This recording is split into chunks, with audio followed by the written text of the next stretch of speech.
Hi, and welcome to Chapter 5 on Planning and Decision Making. We are officially done with Part 1 of the book. Remember, there's 5 parts. Part 1 was Intro to Management, and we are now starting Part 2 with Chapter 5. So Chapter 5 on Planning and Decision Making. Chapter 6 will be Organizational Strategy. This is going to be an important chapter where we'll talk about the strategic tools, BCG matrix, VRIO, SWOT analysis, etc. Chapter 7 is Innovation and Change, and then Chapter 8 will be the chapter on planning. So there'll be 4 chapters for Part 2. Again, please make sure you have your book handy. The best way to do this is to make sure that you follow along with your textbook. Hopefully you've already you've read the chapter and you're familiar with the content, and you'll get way more out of the lecture if you do it this way. So I'm on page 90, chapter 5. Let's look at the learning outcomes for this chapter. We'll look at the benefits and pitfalls of planning. And if you think about that already, pitfalls of planning, how can there be pitfalls? And we'll see that there are and what they can be. How to make a plan that works. We'll look at how companies can use plans at all management levels from top to bottom. There'll be a hierarchy that you'll want to remember for the rest of the course. The steps and limits to rational decision making. Again, how executives make decisions and what the limitations are to that. We'll look at how group decisions and group decision making techniques can improve decision making. So that's it for the learning outcome of the chapter. I always like to start this chapter on planning and decision making by showing you this. This is really cool. You'll see different variations of this chart. This one is from Business Insider, and it shows you what would have happened if you had invested $100 in the S&P 500 or Berkshire Hathaway back in 1964. If you look at valuation of companies or stocks, one of the main benchmark is the Standard & Poor's 500, right? The S&P 500s. It's not the only benchmark, but it's one of the leading benchmarks. And so if you can, look at a return from a company that is at the S&P or above the S&P or even slightly below, you're ahead of the game. And then look how from 1964 until 2014, how Berkshire Hathaway has absolutely crushed the S&P 500 in terms of its return. And so, you're going with the S&P 500 turning $100 into $1,000, where over here you have $100 into $1 million. Again, and so how does that happen? Of course, there's lots of publications and articles about, how Warren Buffett has been able to do it because, as you know, of course, Berkshire Hathaway is headed by CEO Warren Buffett. And it's planning. There's really tons and tons of planning, and how especially Warren Buffett really is a great visionary in terms of how he has picked stocks and how sometimes he has defied even Wall Street, where he's been written off during the dot-com bubble, where everybody thought, well, that's it. Warren Buffett, he's not investing in that sector, and he just, he's over. It's done. And when the dot-com bubble burst, of course, that's when people realized that he knew what he was doing. So that's my little intro to planning. All right, let's go with what planning is. So planning is it starts with choosing a goal, developing a method or strategy to achieve that goal. I want you to think about your education. I want you to think about all of you by now have done the questionnaire that I assigned to you the first week of class, right? The focus to career. And I know some of you came into this class already knowing I'm a finance major, I'm an accounting major, marketing, etc. And some are undecided. Some of you are undecided business majors, and some of you are just undecided, period. And so if you think about the goal, and I always say that everybody has the same goal, and the goal is success. Now, how you translate your major into success is going to take some time. Let's pretend that the goal for this class is for you to be successful in this class, right? And so then the next question is, for planning, how are you developing a method, and what method you're developing or strategy to achieve your goal? You had the first quiz. How did you do on the first quiz? On the assignments, how did you do the first, second, third week? Are you improving every week? And if not, you have what's called a performance gap, and what are you doing to close that gap? By the way, we'll do more of that in operations, which will be toward the end of the book. So planning has its advantage and disadvantages, and let's find out what the benefits of planning are. So the benefits, when you look at the benefits of planning, is that efforts are intensified. When you plan, you intensify your effort. You have a major.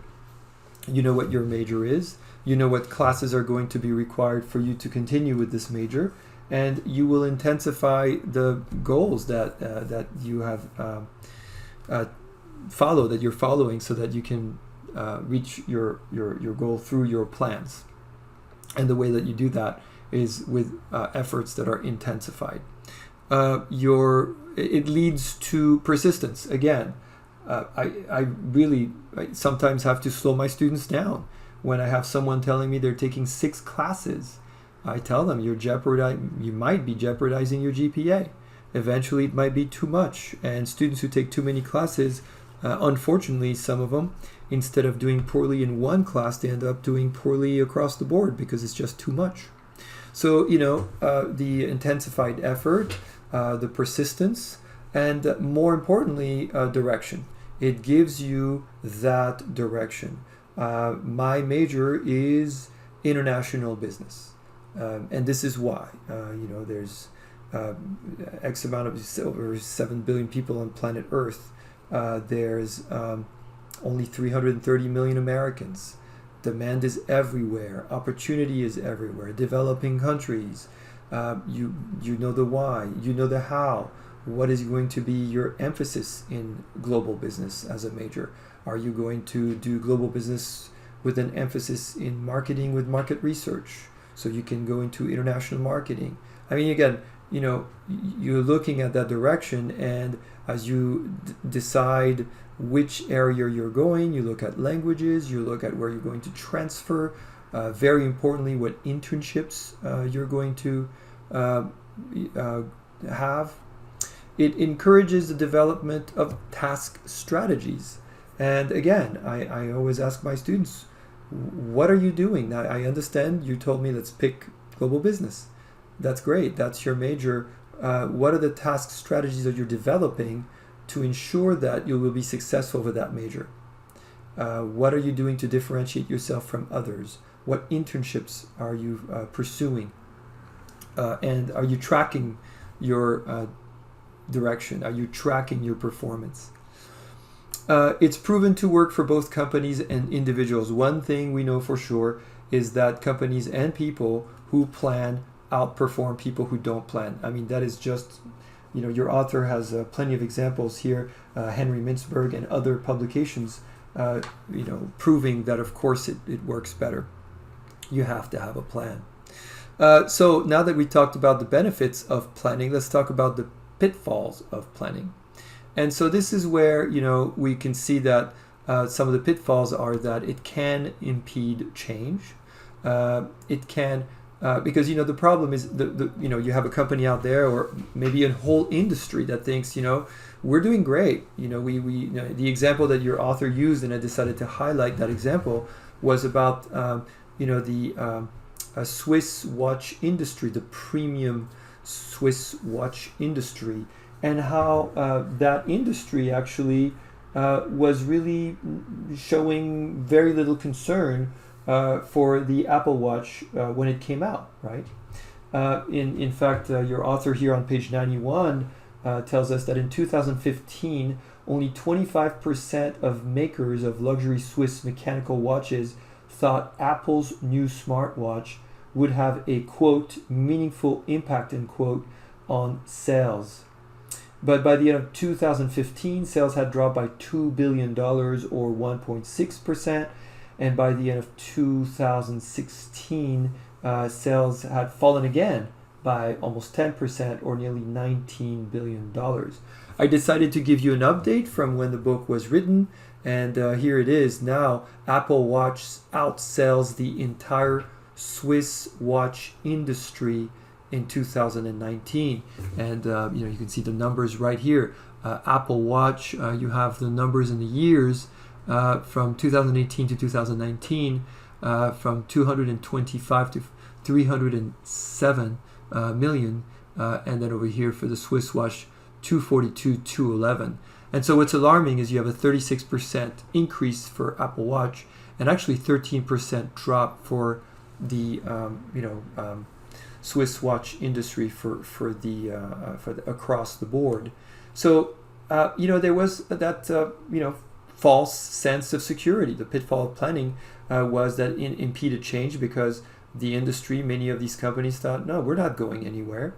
It prevents or slows a needed adaptation, creates a false sense of certainty, and importantly leads to the detachment of planners where they think they're in their own little stratosphere doing their own little thing and sometimes not truly in touch with reality. Moving along, let's see how we're going to make a plan that works. So, again, this is from your author over here on page 94. We have what? First, when you look at this, it's Exhibit 5.1. When you look at this exhibit, I want you to consider the fact that this is what we call a closed loop, right? You see that it's a closed loop. So what does that mean? Number one, you're going to set your goals. So if I use the example of you as a student, I'm going to ace this class. That's your goal. You develop commitment. I'm going to study and watch the lectures in their entirety, and then take some notes, read the chapters before, whatever you do. And then I'm going to study 2 hours per day, let's say. That's your action plan, the who, what, when, how, among other things. Where you're going to study, maybe. I know when I was in college, I learned very quickly that I had to hide in the middle floor of the campus library because otherwise I might see friends or be tempted to do other things, and I just had to park myself there for a couple hours. So, where you study, maybe how long you study, how you study. Are you taking the right notes? Are you focusing on the right things? So, however you're doing it, this would be number 3. And then track progress toward goal achievement. So after performance, when you get the feedback, whether it's an assignment, a quiz, an exam, oh no, I'm getting a C. I'm not going to ace the class at this rate. And so this is where, once you've tracked the progress, you maintain flexibility. What do you need to do? What is your call to action? I need to take better notes, make flashcards, go to tutoring, etc., etc. So you're going to make that, and that is going to help you revise existing plan, and you're going to set these goals, and they're going to be modified goals now. This basically is, the essence, if you want, adapted to planning of continuous improvement. Again, the chapter on planning that we cover later on is going to be a very important chapter. You will all benefit from that greatly. And a closed loop like that, continuous improvement cycle, we call it the PDCA cycle, or the Deming wheel, or the Shewhart wheel. PDCA, plan, do, check, act. So think of it, it'll come back to us later on. All right, let's look at effective planning. And so the highlight here from your author is on page 94, Procter & Gamble. You've all heard of SMART goals, I'm sure of it. So let's see if those of you who who remember it, what maybe you can predict what each letter stands for, right? So you want the goal to be specific. And here the example from your author is the Procter & Gamble author, when the company decided to cut their portfolio from 165 to 65 core brands so that they could focus on the brands that would generate more income. Later on, when in the next chapter we talk about strategic tools, we'll talk about the Boston Consulting Group matrix, the BCG matrix, and you've heard about terms like cash cow, stars, etc. And so, this is where you're looking at those cash cows and you're trying to focus on them. So you could say the 65 core brands were cash cows, and the rest of them, outside of the 65, maybe they were dogs or question marks. You want the goal to be measurable. So the lead brands here generate 95% of profit, if you will, the cash cows. So that's measurable. Attainable. Finding buyers and agree on price and divest. So we're talking about the 100 brands that they sold off, right? And so somebody has to buy that. So is it attainable? Can we find buyers? Can we agree on the price? And then can we divest? So yes, it's attainable. We know it's attainable because of the history of Procter & Gamble. This is a company that's an expert in mergers and acquisition, M&As. Is it realistic? Well, there it is. Yeah, of course. Very familiar with M&As. And then is it timely? Well, in this case, the CEO said we have 3 years to divest 50 of the 100 brands. So there is a clear path. There is a clear timeline. I always encourage students to use that SMART goal for their degree. And by the way, there's nothing is a ridiculous goal. Absolutely, I believe that firmly. You are in the right place, right time.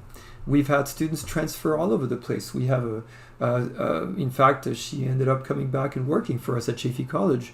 Lorena Corona, very famously, single mom, came to Chaffey College and after transferring ended up at Harvard. Graduated from Harvard. So there is no such thing as a crazy goal. The thing is, you have to make sure that you have the SMART goal, and so make sure that you find out what the resources are and take advantage of them. And yes, timeliness, right? That I always remind students, education is not a sprint. It's a distance race, maybe not an ultra marathon, maybe a half a marathon, or maybe a marathon, and everybody's on different speed.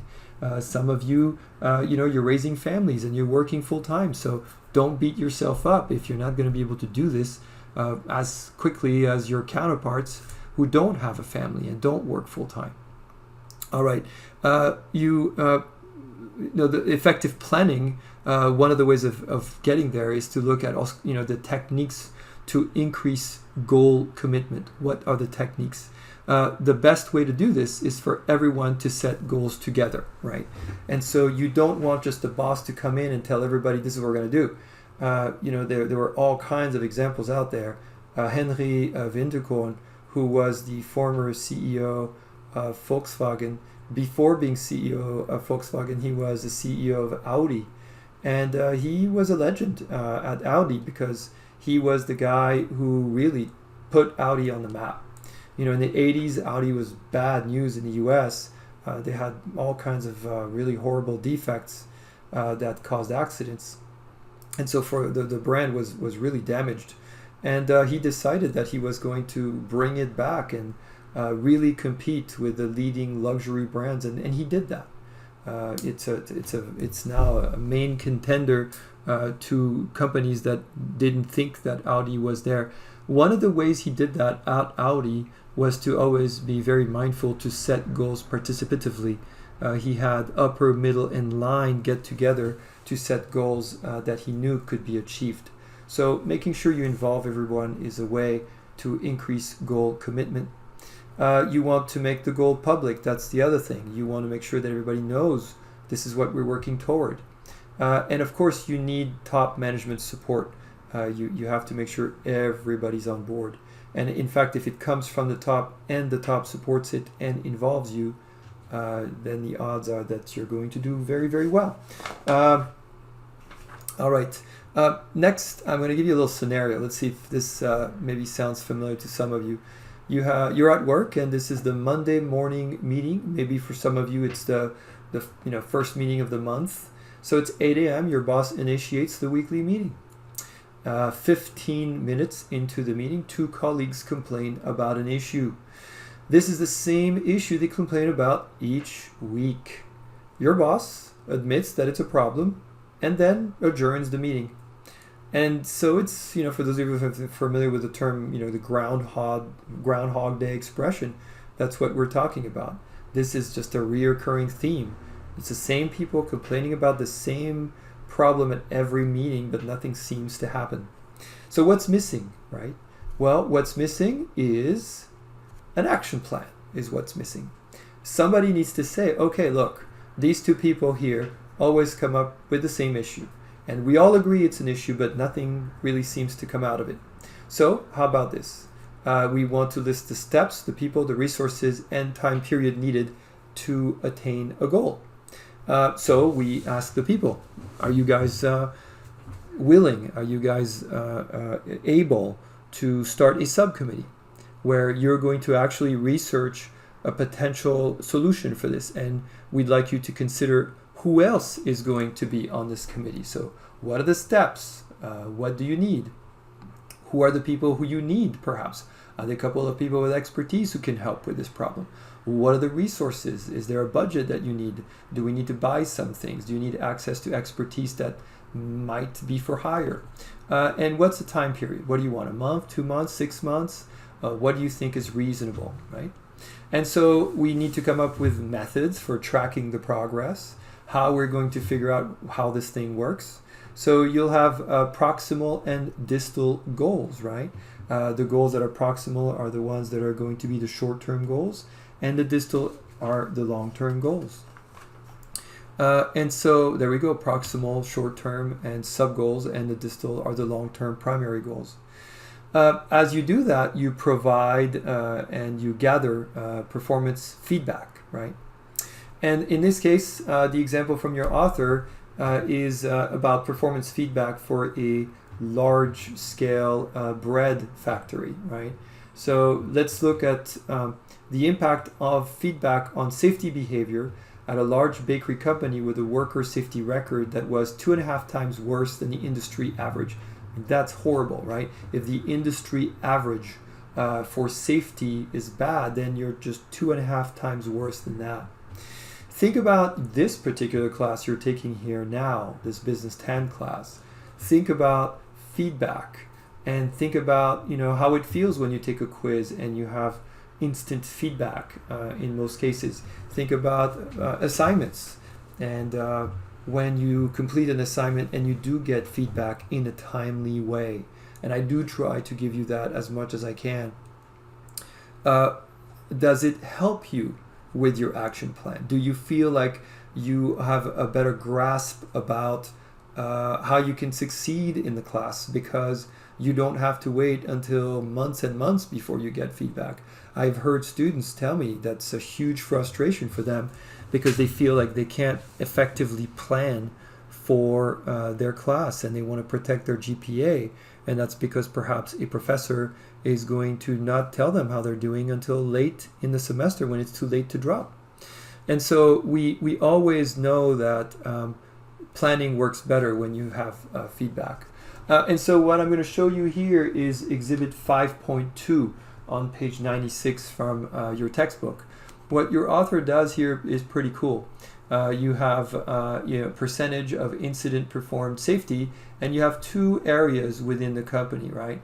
Over here at the very top, you had, the wrapping department. So this is the area where they wrap the bread.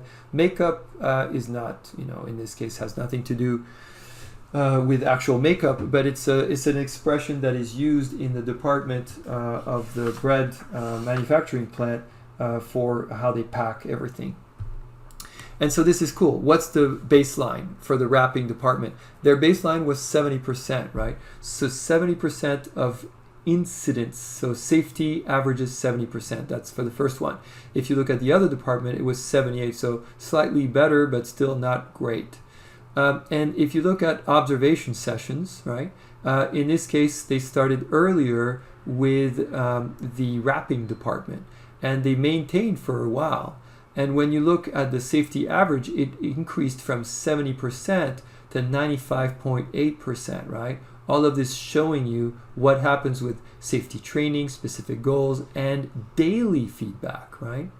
Over here, intervention shorter, for the makeup department, but same, right? Safety average increases from about 78% to 90+%.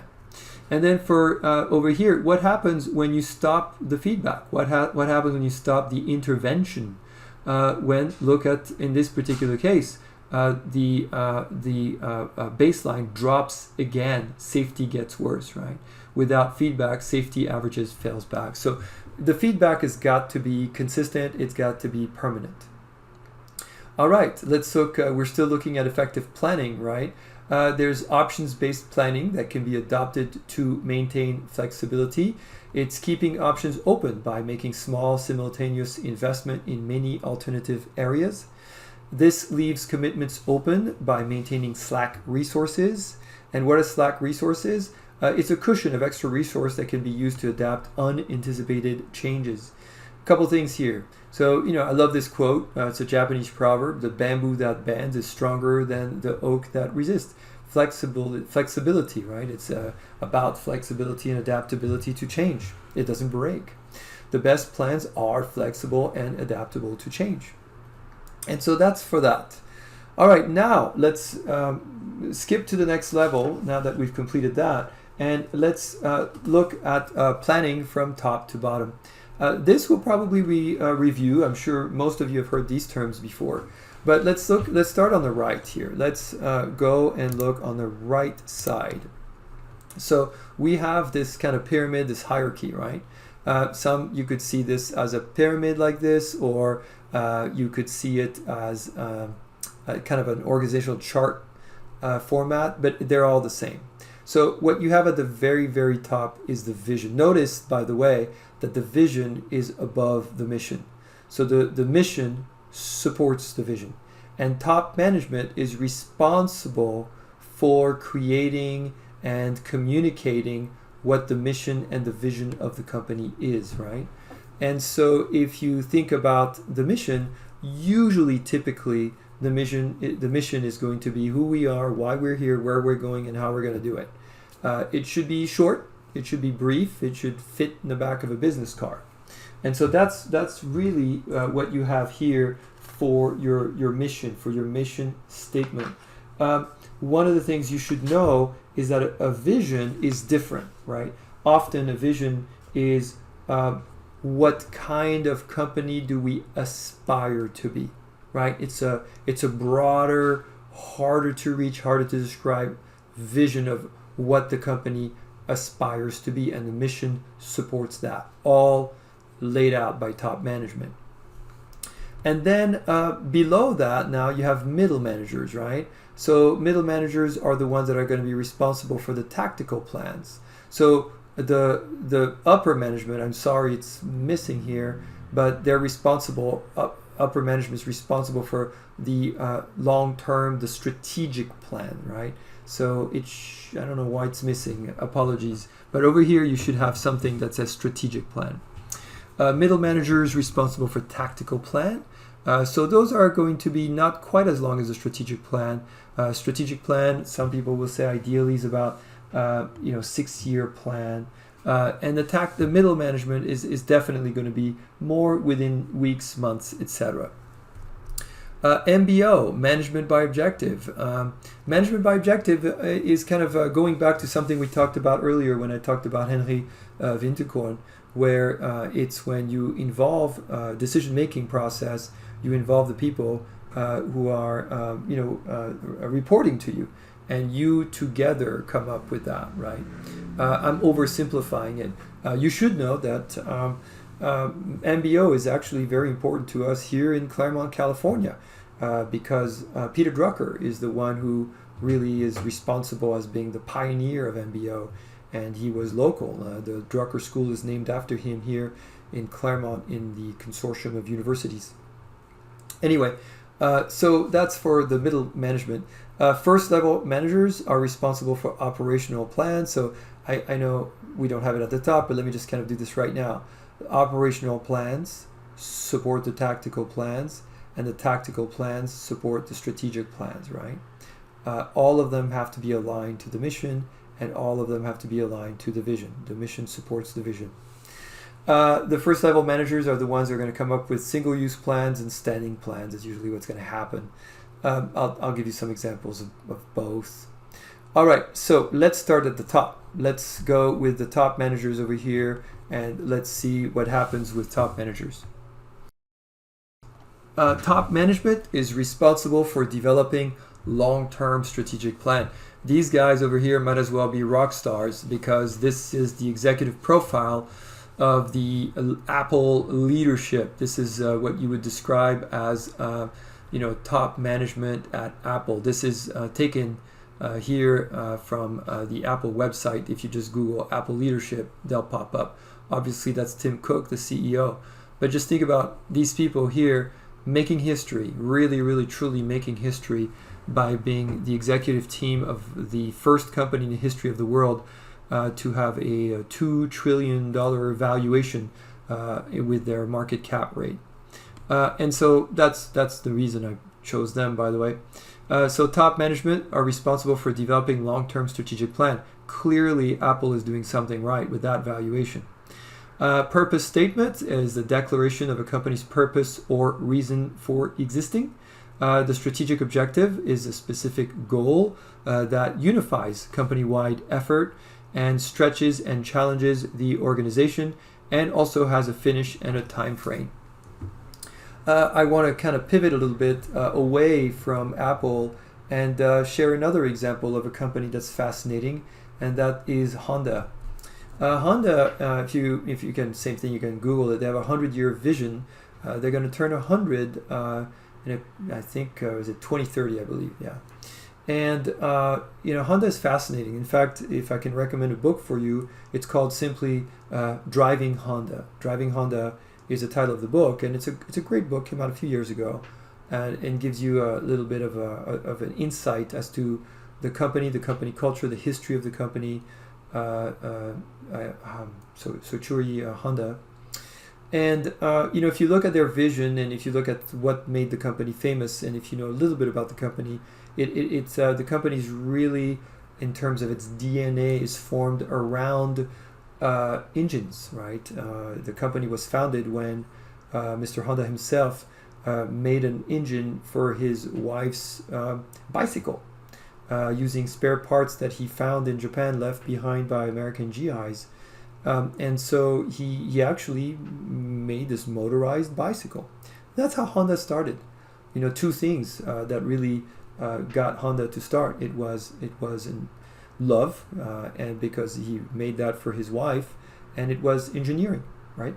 And so that's the, if you think about the DNA of Honda, that's a little bit of that. And so, Honda in the 1980s did something that some thought was absurd. Honda wants to enter aerospace and make its own jet. This was one of the goals of Honda in the 80s. Fast forward, 1993, right? First flight of the MH02, which is a Honda manufactured jet, but using Pratt & Whitney jet engines. Those are Pratt & Whitney motors mounted at the top. There's a whole reason why the engines were mounted at the top. Again, if you're interested in that stuff, I would definitely recommend you check out that biography, that book, Driving Honda. Fast forward to 2007, where Honda decides, this is what we call the make or buy decision. Honda could make its own engine, but that's a lot. Why not partner with General Electric and have a strategic alliance for the GE HF 118 motor? And so Honda, in partnership with GE, make those motors. Fast forward to December 2015, when Honda begins deliveries of the Honda Jet. That's 36 years later. I want to remind you that for many companies, in fact, up until recently, if I remember well, I don't know if it's still true or not, and not to make a bad comparison, but just from the literature out there, if it's still accurate, General Motors strategic plans are 6-year plans, right? Obviously, you can see the benefit of going beyond with a 100-year vision. In this case, having a 36-year plan with the Honda Jet, and who knows what's next, right? Is it going to be a jumbo jet? That picture here at the bottom left is the picture of the day that Honda got approval to sell airplanes in the United States, got approval by the FAA, Federal Aviation Agency. And so that was a very big deal. That over here is the CEO at the time of General Electric, Jeffrey Immelt, because of course the relationship of GE and Honda. All right, I do have a little clip here. I will skip it for the sake of time, 35 minutes. But I do encourage, if you when you have the slides, it's a cool little clip that about the Honda Jet and the creation of the Honda Jet. All right, moving on to now middle management. So we talked about top, remember middle, tactical, and MBO. So let's see what's going on here. Develop and carry out tactical plans to accomplish strategic objectives using MBO. So there you go. That's a full circle. Using MBO, you create the tactical plan that, again, it's missing, but at the very top to complete or to align to the strategic plan. The tactical plan direct behavior, effort, and attention over the next 6 months to 2 years. So there's your timeline, 6 months to 2 years. And then what is MBO? Again, managers and employees discuss and select goals. I want to make sure you guys remember this is where Peter Drucker gets credit for that. You can Google MBO and you'll learn more about that. Let's see. Now, in terms of developing tactical plans, how does that work with the MBO? Well, meet regularly to review progress. The first level manager, let's go to the bottom now, first level. We don't call them, obviously, top, middle. It's tempting to call them bottom managers. Usually we refer to them as first level managers. Develop and carry out operational goals or plans, which are day-to-day plans for producing, delivering the organization's product and service over a 30-day to 6-month period. And so let's look at the types of operational plans now available. Single-use versus standing plan. And so this is, maybe a little bit of a stretch, but I thought I would share it with you because it's cool. Single-use plan, they cover unique one-time only events, and standing plans are used repeatedly to handle frequently recurring events. So the types of standing plans that are very common are policies, procedures, rules, and regulations. If this happens, we do that, etc., etc. I used an example here of a single-use plan, not quite at the operational level, but still, which is Chaffey College here in the process. If you look at this is all pretty current. The bid date was June of 2018. And it was for an estimate of $100,000, and it was for the charging stations, right, in Rancho, and we have them now on the main campus. Pretty cool. So that's what we would say usually. Those are single-use plan. I mean, at least we could say that for the main campus right now, there were no other plans to add more, but they did, I believe, do that again in other of the Chaffey College campuses. So let's see, the budgeting. Budgeting is critical, and in fact, I tell students sometimes at job interviews, if you really truly want to understand which direction the company intends to go with the department, with the division you're applying for, make sure you look at the books and look at what the budgeting is year to year, and if it's the same, going up or going down, it'll give you a little bit of an idea as to how the company is prioritizing or not that particular area. The managers decide how to allocate available money to best accomplish the company goal. All right, decision making and rational decision making, right? So decision making, process of choosing a solution from available alternatives, easy enough, right? Well, we can make this even better with rational decision making. Now it's a systematic process of defining problems, evaluating alternatives, and choosing optimal solutions. So before we get into it, I want to kind of do this little bit of a disclaimer right at the top of this. For the most part, this is great on paper because it's a very again linear, logical, sequential way of making decisions, and it sounds fantastic. What do we know though? What is the only thing that is a constant, right? What is the only constant that you can rely on for sure? Well, that's change, right? And what kind of change? External, uncontrollable change. Legal, political, social, global, economic, competitive, environmental, etc. And as we know, things change all the time. Sometimes you just don't have time for truly rational decision making. Sometimes you got to make a quick decision, because if you don't, you will lose out on your window of opportunity. So just take this thing we're doing here with a grain of salt. What are the steps in rational decision making? You define the problem. And so in this case, the managers have to be aware of the problem.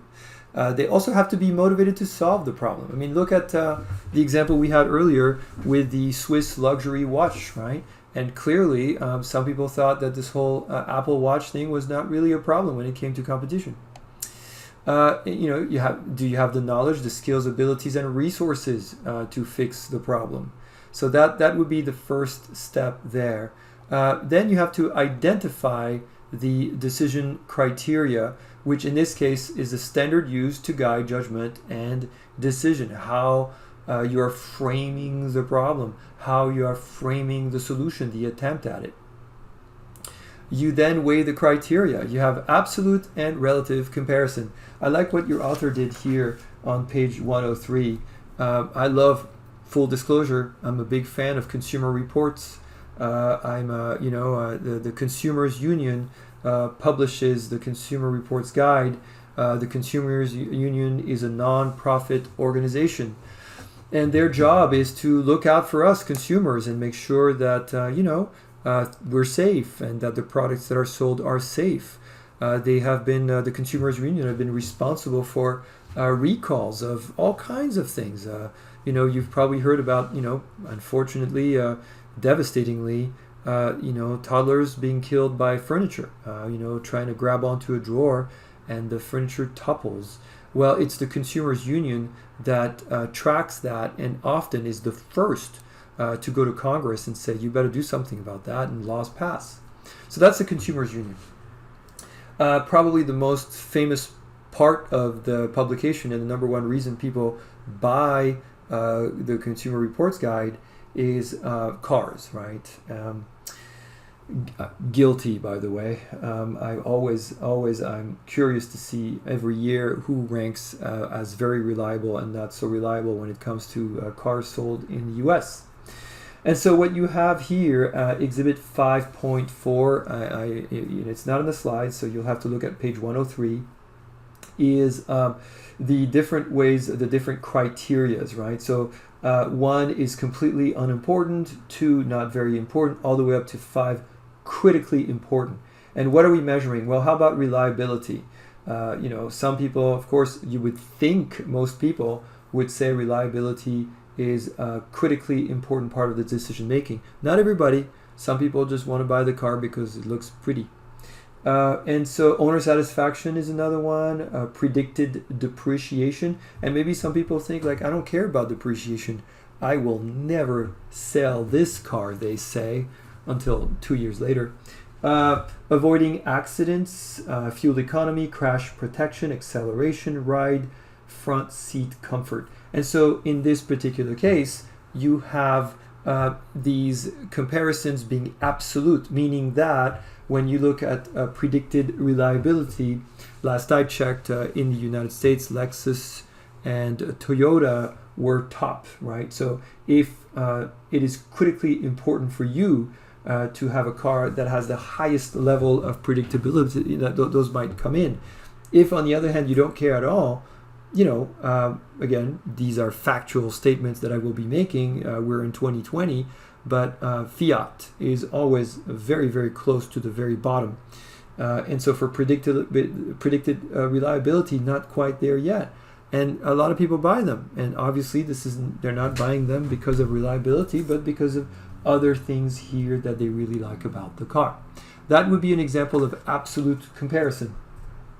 Let's talk about relative comparison, where each decision criterion is compared directly with every other criterion. So this is actually way more sophisticated and perhaps a better way of looking at things, right?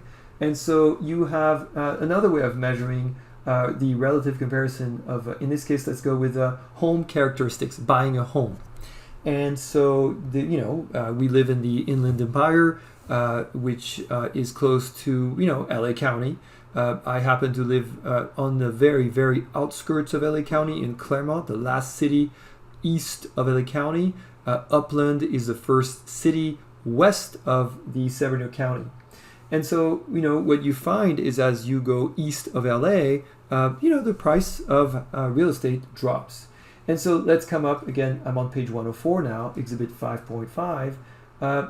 How important is daily commute, right? Is it very important for you to not have a commute, or are you okay with the commute? How about the school system? Does it have a sunroom, et cetera, et cetera? But now what we're doing is we're coming up with a number that is aggregate of all of the things you're measuring combined. You're combining the score that you have for the daily commute, for the school system, for the in-ground pool, etc., etc. And by having done that, now you're able to decide, what?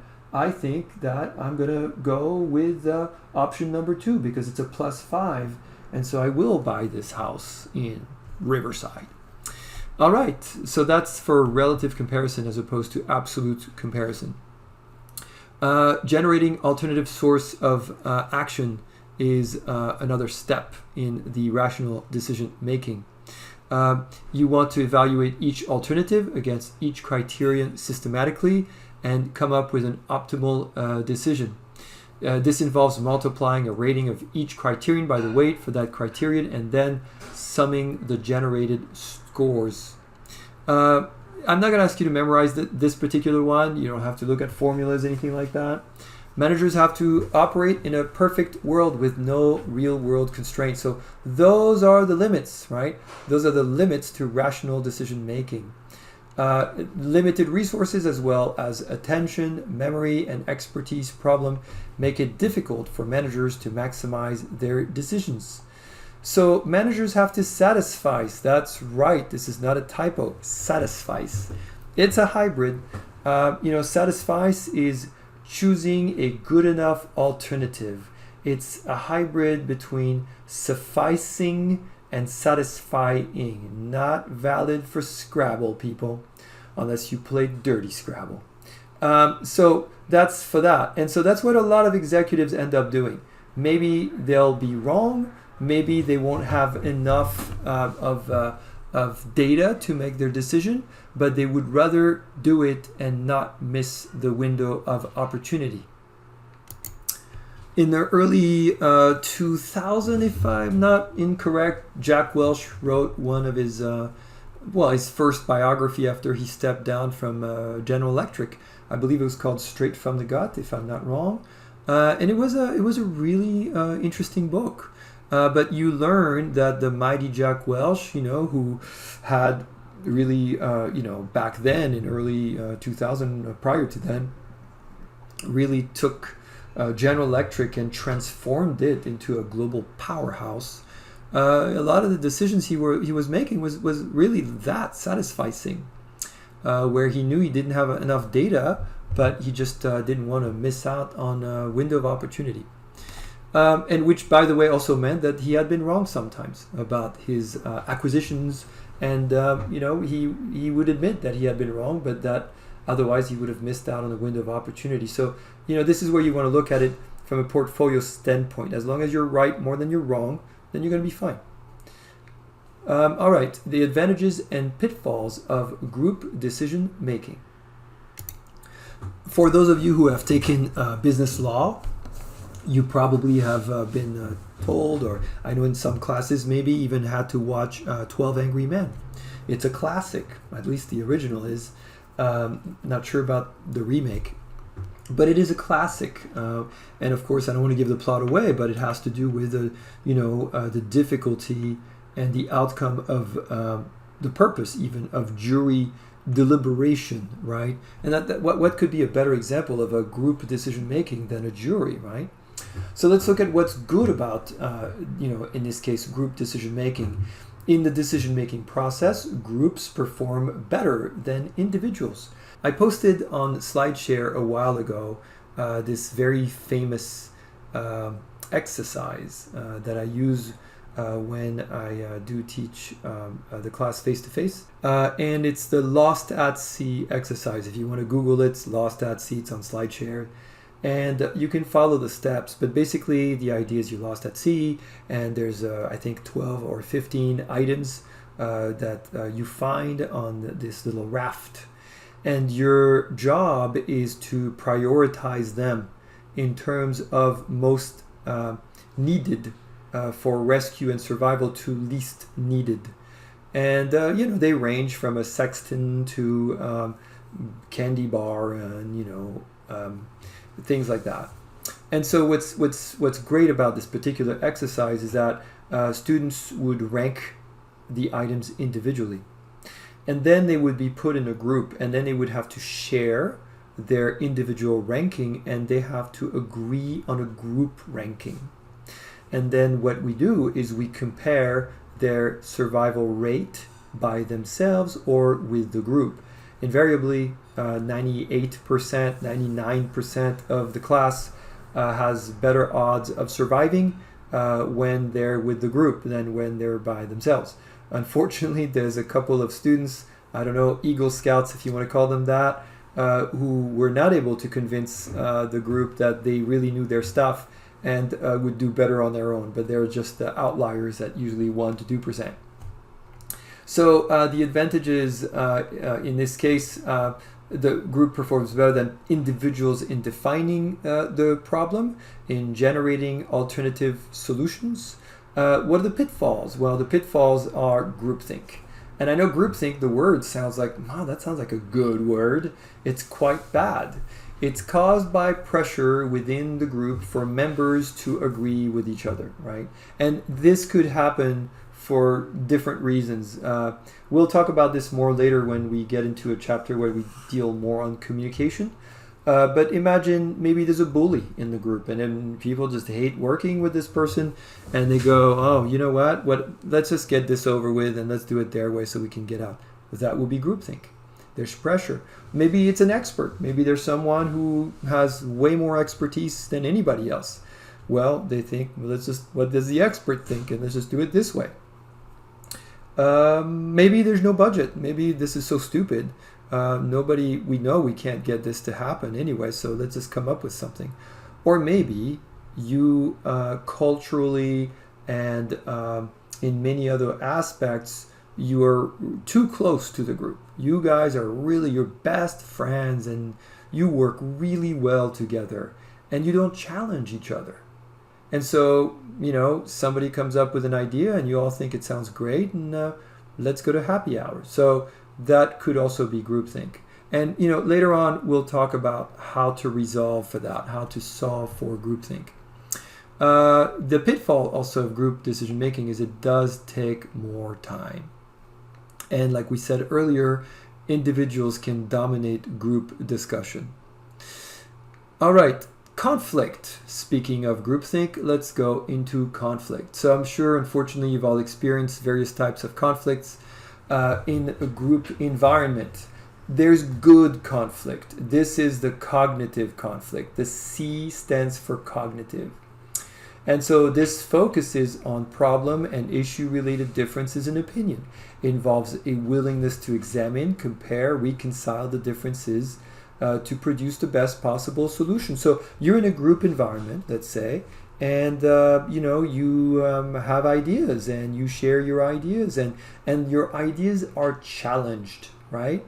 And maybe that's a good thing, isn't it? Because those ideas being challenged lead to better ideas. But does it feel good? Well, that's the problem. First is when you challenge an idea, how are you verbalizing that? Are you saying, I don't agree, or you're wrong?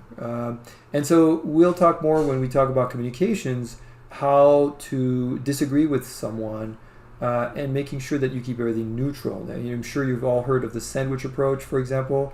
You deliver the good news and then the bad news and then the good news. That's a lot of effort, but that's something that has shown to work.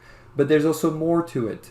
The good news is, developed in the second person. You are an asset. You have great ideas. You are so creative. But then the bad news is delivered in the third person, right?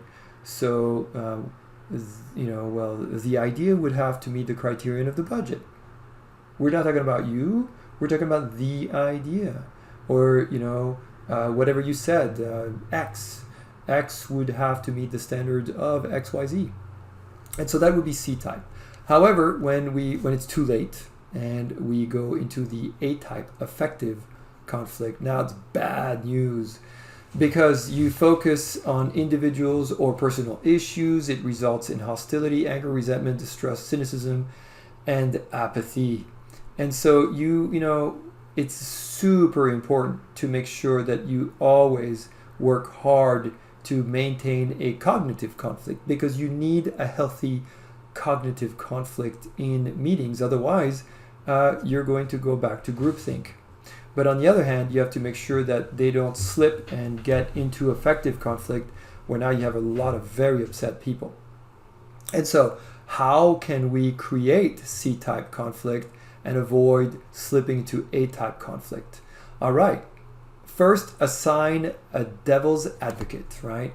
This is someone who has been assigned, and it could be someone or a subgroup to the role of critic. So when the group comes up with an idea and they think we're so clever, you will have someone there who will challenge that. Maybe their job is to think like the competition, or to think like regulators, or whatever.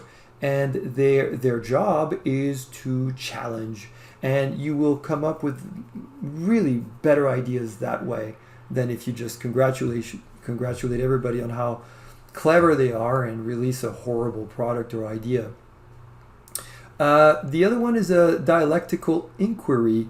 Decision makers are forced to state the assumption of a proposed solution, a thesis, and then generate a solution that is the opposite of that solution. So that is an antithesis. And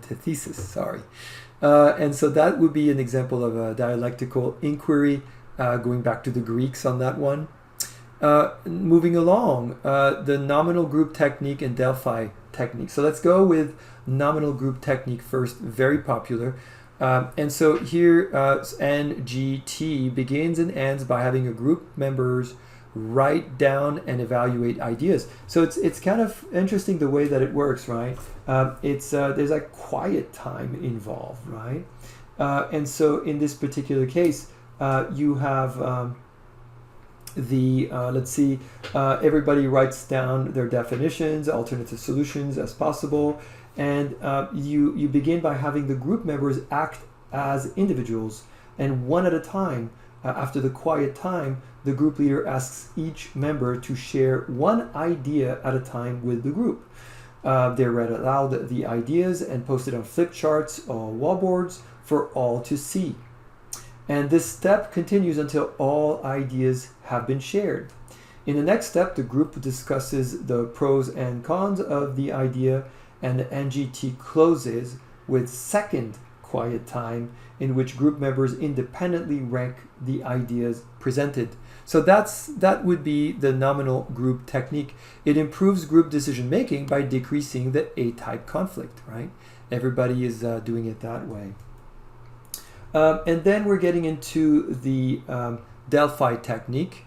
Members of a panel of experts respond to questions and to each other until reaching an agreement on an issue. And so both of these, again, designed to avoid A-type, right? Electronic brainstorming. So first of all, group members use computers. So let me backtrack. We all know what brainstorming is, right? In fact, you probably know what the number one rule of brainstorming is. There's no bad idea. And so brainstorming is great. It's used a lot, where people in a group kind of, share crazy ideas. It could be anything, but that crazy idea might lead someone to think of another crazy idea, and then 10 ideas down the line, a brilliant solution to the company that is elegant and effective and makes everybody happy. So that would be brainstorming. The problem with brainstorming is, in fact, let me kind of skip ahead, right? is that brainstorming leads to what's called production blocking, where group members have to wait to share ideas because another group member is presenting an idea. So that's just brainstorming.